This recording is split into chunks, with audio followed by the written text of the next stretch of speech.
everyone. Welcome back to Untamed and Unapologetic. I am Jeanette Lira, and I have an awesome guest for you today. Her name is Aimee. Aimee and I go way back. So, Aimee, tell them how we know each other.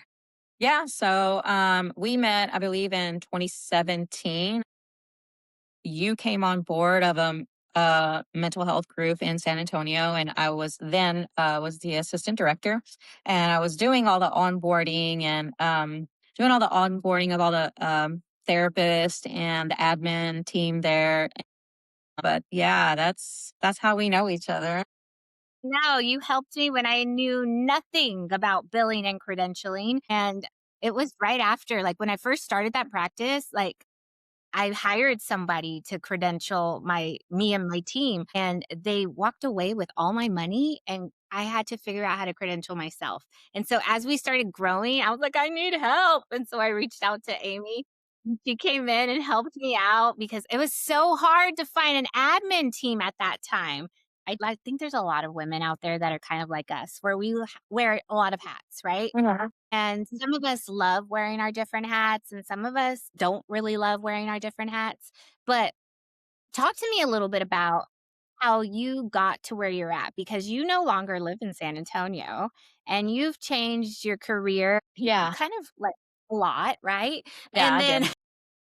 and I then did. I know you have a family of your own and relationships of your own, but tell me a little bit, or I guess fill us in on how you got to where you're at. What happened? Like, how did the floor fall out from underneath you? And how did you find a new one? So everything really started in 2023. Was married, I mean, things were good, but mostly not. Like there were some things that just weren't right, and I could feel that that tug, that tug that you feel trying to no, like nudge me, and I kept ignoring it. And at the time, I was mom, grandma, caregiver for my dad who lived next door, biller, massage therapist, and, like you said, wearing all the hats. One of the hats that I neglected was the one that was supposed to be taking care of me. And eventually I had a hemorrhagic stroke, and that knocked me off my feet. I was at the gym. I was working out, and I noticed that my right arm, I was doing bicep curls. I noticed that my right arm didn't come up. And I was like, That's weird. Maybe, I was on my last set. So maybe I was just, tired."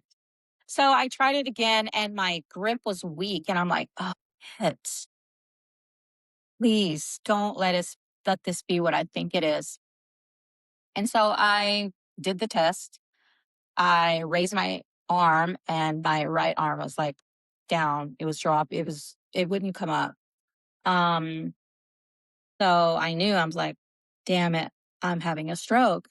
And so, I turned to the guy behind me and I said, Hey, I was like, I need you to call 911. I'm having a stroke. I'm going to put myself on the floor. I need you to listen to me say my alphabet. And as soon as I said that, like I felt like my body just give out. And so I went down to the floor. I started saying my alphabet. And for whatever reason, every time I would get to the letter K, I would start saying numbers, random numbers. I'm like, no, that is not right. Start all over. So I would start all over. Got to the letter K, started blurting out numbers, random numbers. I'm like, what the fuck? Bitch, no, that is not right. Start all over. And I kept doing that. Eventually, EMS got there. They took me to the hospital. Our doctor walks in and he says, We can give you medication to stop the stroke. But first, we have to do an MRI and make sure there's not a brain bleed. And I'm like, said, okay. Um, so, first of all, let me tell you, I was very calm. I was not scared from the gym to the ER, Mhm. because I knew that if I panicked, I would probably make things worse for myself. So I Yeah. stayed really, really calm. did you do that? How did you stay calm in a moment of chaos? Um, I I I honestly, I don't know. I don't know how I did it. I knew that I had to just faith, or maybe it was faith. I don't know, because anyone else probably would have freaked the hell out. Yeah. But I can tell you, I was a young mom. I had Brit when I was 17. At 17 years old, I was not scared to give birth to this little child. I gave birth to her naturally. I didn't know anything about meditation, but in that hospital bed, I remember taking really deep breaths and just calming myself and relaxing my body. And that's how I got through that labor. I don't know. I don't know. It's like an inner knowing. I don't know. But huh? Like an instinct? Like it just was like, hey, this is Yeah, what you got to do. yeah, it must have been. So they take me back. They do the MRI. And the doctor comes in and he says, I am so sorry. We cannot give you the medication because you have a brain bleed. And if we give you this medication, it will kill you. So he said, "Oh, we can't do anything because the area that where the bleed was, they couldn't operate. They couldn't go in and stop the bleed. So at that point, that's when I freaked out and I was starting to say my goodbyes to my family because I thought that was it. Like that was it. Well, And in that moment, Aimee, like in that moment where you were like, That's it. Like, this is my last mhm, time I'm going to see you." Like, what was going through your mind? I I mean, fear. I was scared, but then also like anger. I said to myself, no, like this is not the end of my story. This is not the end of my story. This is not the way that I'm going to go. And so after that, like my mindset just shifted and I banned my spouse at the time from the hospital and no one could talk to me about the situation that kind of led up to everything because then my blood pressure would skyrocket. It took them about, I don't know, 24 hours to um, get it to a place where it was normal, right? So I was in ICU for 7 days. Um, I knew that if I didn't fight, that I was gonna leave that hospital not being able to massage, take care of my family, take care of my granddaughter, my kids. And so I told myself, laying in that hospital bed in the ICU, you're going to make it out of this hospital walking. You're going to make it out of this hospital walking. So that same day, I was laying there and the nurses and the doctors walked in. And I said, "Hey, when is PT and OT coming up?" They said, You're like, let's get this show on the road, guys. yeah, yes. It was that the stroke happened on a Sunday. So they said, no, they're not going to be here for another maybe Tuesday or Wednesday. And I'm like, okay. So, they leave and I started my own PT and OT in that damn bed. Yes, I started my own. The nurses were pissed off at me. They ended up having to turn off the alarm because I kept getting up. Oh my God. Yes, I was not going to back down and lose. And that is one thing that I hate. I hate to lose. I'm very competitive. At that time, I was competing with myself. 7 days passed. I was released from the hospital and I asked to walk and they wouldn't let me, but I could have walked out of that hospital. My leg was dragging a little bit, but I fought. I fought. Yeah. I fought. But you know what, Aimee? Like, that's just the fact that your mindset shifted so quickly. I find that a lot of people, anytime that we experience hardship, especially a physical hardship, right? Mhm. Where your body's not doing what you want it to anymore, you can't perform the way you used to. And a lot of times we go into that victim mindset and it's just auto, like, I can't do anything anymore. My life is over, whatever. Like, and they give up very quickly. And I find this in a lot of people that I meet. But for some reason, again, you don't know how, but for some reason, you were able to dramatically shift that mindset to like, Okay. hell no. Like, you are Yeah. not taking my ability to do anything away. I'm going to Mhm. come out of here walking. I'm going to conquer this thing that just happened and I'm going to be better. How do you do that? Like, because I don't think everyone can just do that as easily as you did. No. Have you ever heard of Dr. Joe Dispenza? Yes, I have. My dad talks about him all the time. Yes. I don't know how, I want to say like weeks before the stroke, I had come across some YouTube videos on Dr. Joe Dispenza. And so I found him very interesting. And so I started listening to a lot of his stuff and learned about the accident that he had and how he repaired his own body and how, our bodies were created to heal themselves. So I remembered and I'm like, I can heal my body. I can rewire my brain. I can, make my arm move again. I can rebuild, and have my motor skills back. The one thing what's so crazy is that the stroke didn't affect my speech, nothing with the muscles in my face. It was just my arm, my hand, my leg, and my foot. That's it. And that's, I guess, when paramedics showed up to the gym, they didn't think that I was having a stroke at first because I was talking just like this. I was completely calm, and I was talking to them. My speech was not slurred. But yeah, I think it was Dr. Joe Dispenza. I'm just remembering some of the stuff that I had heard from his videos. If you guys have never heard of Dr. Joe Dispenza, go listen to Dr. Joe Dispenza. Yeah. Dr. Joe Dispenza for Skinny's life. I know. Right? I tell a lot of my clients too. Yeah, I encourage a lot of my clients to listen to Dr. Joe Dispenza. Yeah. Yeah, and he talks about a lot of amazing things, and all of it is real and so true. Mhm. But just as easily as the mind can heal the body, the mind can also help us destroy our bodies. That And is, yeah. so I always talk about like we always have this choice when we get up every morning, right? And we're always at the crossroads. Am I going to let my what side am I gonna let win? Like, that side that wants us to be the victim, that I guess I could say the wounded side, right? Our little Yeah. girl or little boy that's wounded from childhood? Or Mhm. are we gonna go this one that wants so much more in life? Yeah. Yeah. Mhm. Free will, we can choose. We We can can. We choose. all have the ability to choose. But tell us a little bit more because after you got home, like, a bunch of series of events happened.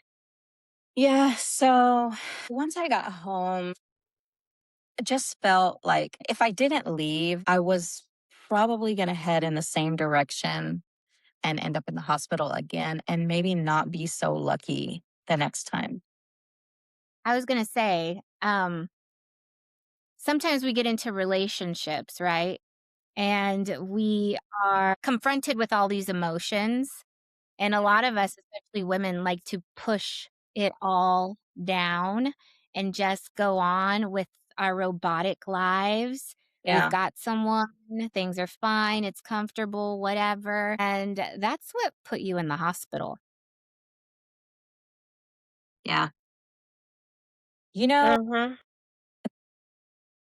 I didn't like Yeah. confrontation and I just kind of, I don't know, kept quiet and just dealt with what my life was, what it was, and I was like, maybe this is it, this is my life. But I think that, and I really believe that God, the universe said, nope, if you're not going to make this change for yourself, I'm going to make it for you. And then boom, that happened.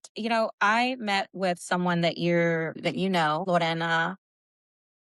And she had told me that I was chosen to break the karmic cycle. And at the time, I didn't know what that meant, but now I fully know and understand what that meant, why the things kind of happened for me. I don't say to me anymore. Those things happened for me. And because, if they didn't, I wouldn't be where I am right now.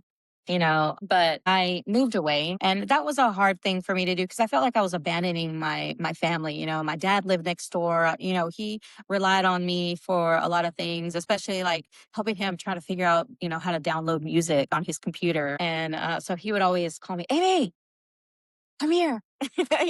He would knock on the door and I'd be working on my computer and he's like, come here. Yeah. And so, but yeah, just leaving my granddaughter behind, we were so close. Every day we were together every day. And so when I moved away, I fell into like a depression for a couple of months. Can I ask a question? What prompted you to be like, I'm going to pick up my life Mhm. and transplant myself somewhere completely away from everything that I've always known?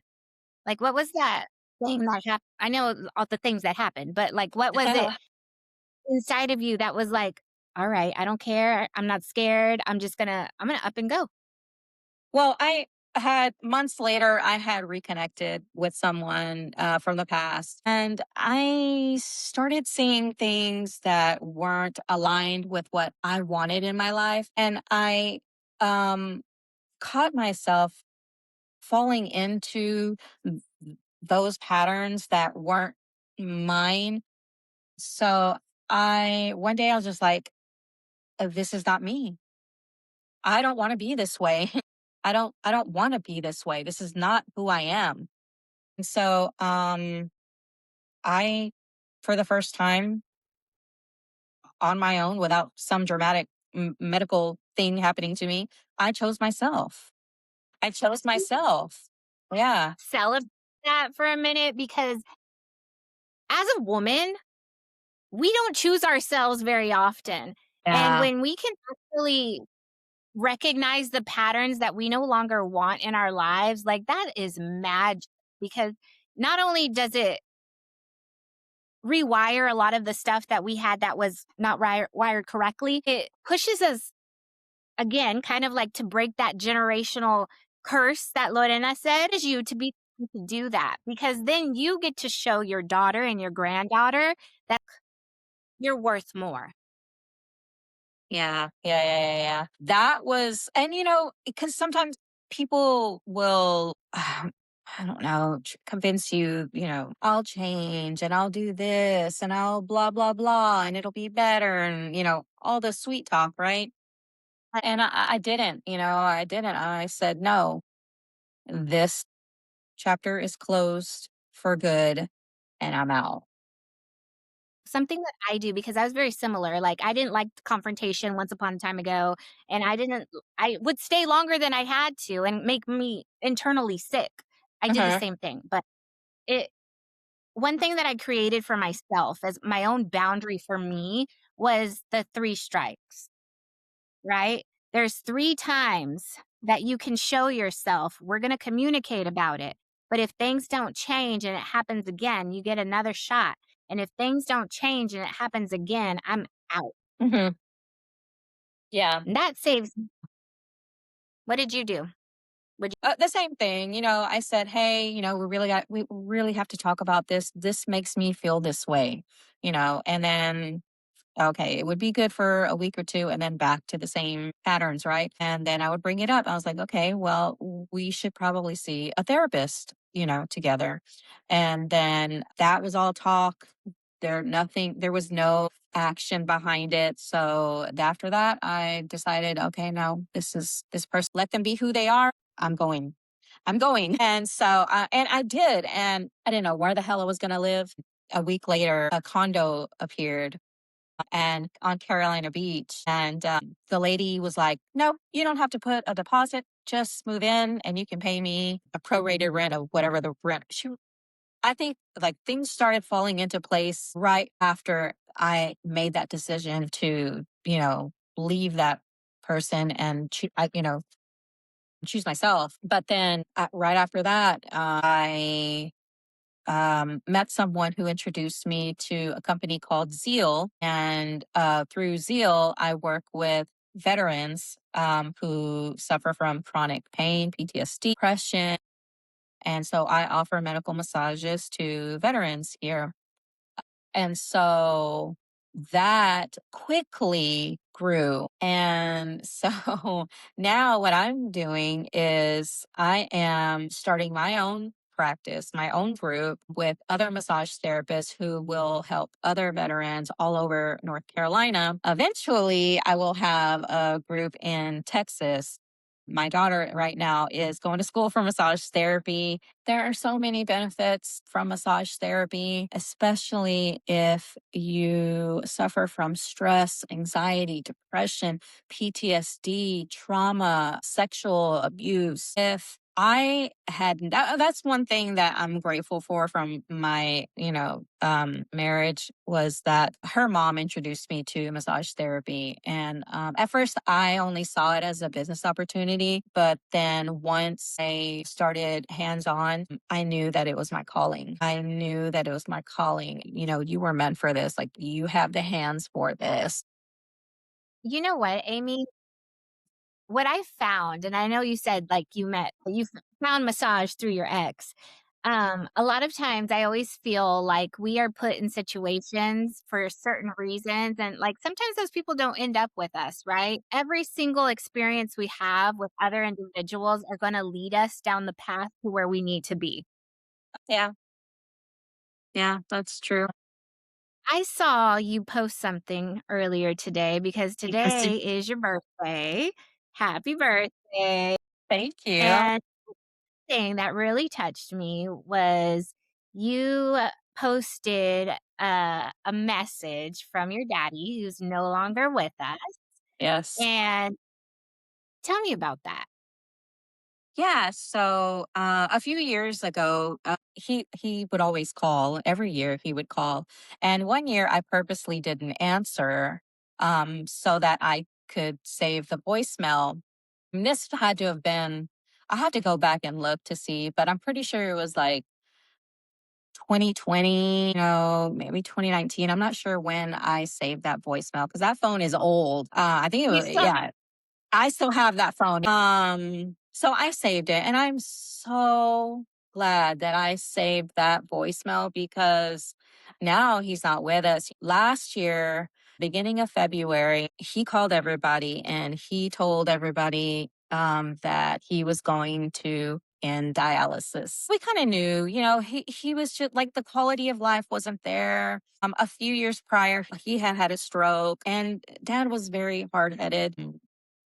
He couldn't go fishing. He couldn't drive his truck. He couldn't take himself the to quality dialysis. Yeah, the quality of life was just, it wasn't not there the for same. him. When he decided that in the beginning of February, I was researching and found that once they take themselves off of dialysis, they only last about no more than 7 to 14 days.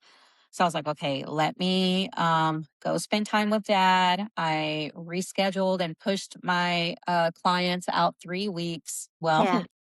I get to Texas, and a week or two pass by, and dad is healthy.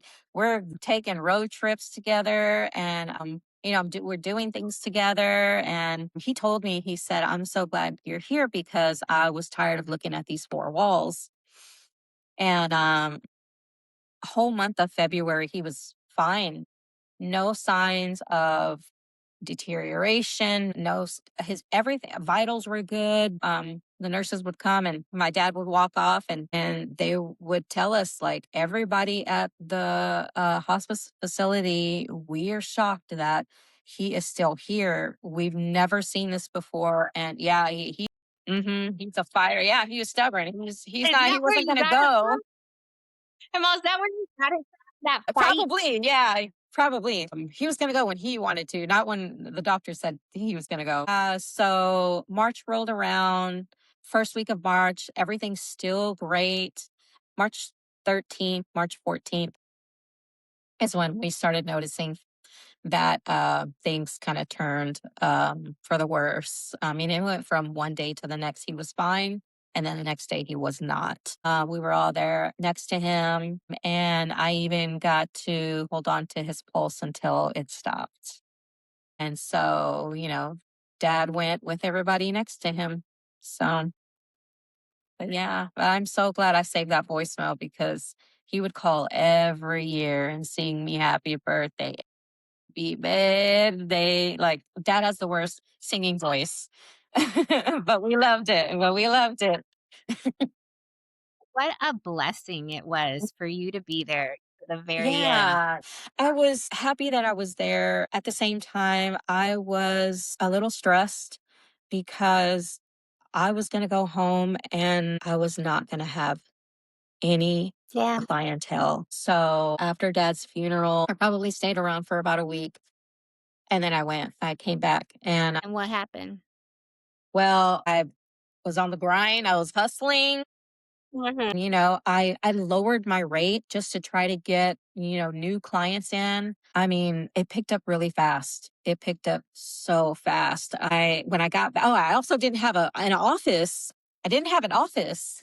Luckily, people here, they're very friendly and they're very helpful. Someone was so kind to let me share that office with her, but that was short lived because then I needed my own office, and now I have about over 30 clients a week. A week. Yeah, yeah, it's really good. You've been through quite a bit, but you came out resilient every single time and built something from literally 0 to something, right? Yeah. And for anyone who's listening right now, give them 2 things that, let's say they're in a relationship or they're overcoming grief or whatever it might be, give them 2 things that would help them get to a place where they can explore who they really are. I always tell people that fear is the thief of prosperity, and don't be afraid. Don't be afraid of the unknown because, on the other side could be, or not could be, there are these amazing things waiting for you, and I'm so glad that I just finally made the decision to go and not let that fear hold me back, from what truly belonged to me. I was blocking myself, I was the only one blocking myself from those blessings. Don't be afraid.